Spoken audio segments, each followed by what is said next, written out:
आपल्या पुराणांमध्ये एका अशा देवीचा उल्लेख आहे जिने पृथ्वीला वाचवण्यासाठी आपल्या शरीरावर असंख्य नेत्र निर्माण करून 9 दिवस अश्रू वाहिले आणि सृष्टीला नष्ट होण्यापासून वाचवले। पुराण कथेनुसार दुर्गम नावाच्या राक्षसाने धर्माचा समतोल बिघडवण्यासाठी सर्व वेद नष्ट करण्याचा प्रयत्न केला। त्याने अनेक वर्ष ब्रह्मदेवांची कठोर तपश्चर्या करून त्यांच्याकडून सर्व वेद प्राप्त केले आणि ते पाताळामधील एका गुप्त ठिकाणी लपून ठेवले। वेद नाहीसे झाल्यामुळे यज्ञ याग थांबले, धर्म क्षीण झाला, निसर्गाचा समतोल बिघडला आणि पृथ्वीवर एक भयंकर दुष्काळ निर्माण झाला। तेव्हा निसर्ग आणि मानवतेच्या रक्षणासाठी सर्व ऋषी मुनींनी आई जगदंबेची कठोर तपश्चर्या केली। या तपश्चर्येमुळे आई जगदंबा शाकंभरीच्या रूपात प्रकट झाली। तिने दुर्गम राक्षसाचा वध केला आणि वेदांचा शोध लावून धर्माची पुनर्स्थापना केली। यानंतर देवीने पृथ्वीला दुष्काळापासून वाचवण्यासाठी आपल्या शरीरावर असंख्य नेत्र निर्माण केले।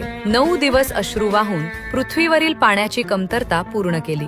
सर्व जीवांना फळे, फुले, अन्नधान्य आणि चारा प्रदान केला आणि पृथ्वीला पुन्हा समृद्ध केले। 28 डिसेंबर पासून शाकंभरी मातेच्या नवरात्र उत्सवाला सुरुवात होते। अशी मान्यता आहे की याच काळात देवीने 9 दिवस भक्तांसाठी अश्रू वाहिले आणि पृथ्वीचा जीर्णोद्धार केला। उत्तर प्रदेशातील सहारनपूर येथे शाकंभरीची नवरात्री अतिशय भक्तिभावाने साजरी केली जाते। या काळात देवीला फळे, फुले, धान्य आणि विविध अन्नधान्यांनी सजवले जाते। देवीला शाकभोग अर्पण करून पृथ्वीवर तिचे स्वागत केले जाते।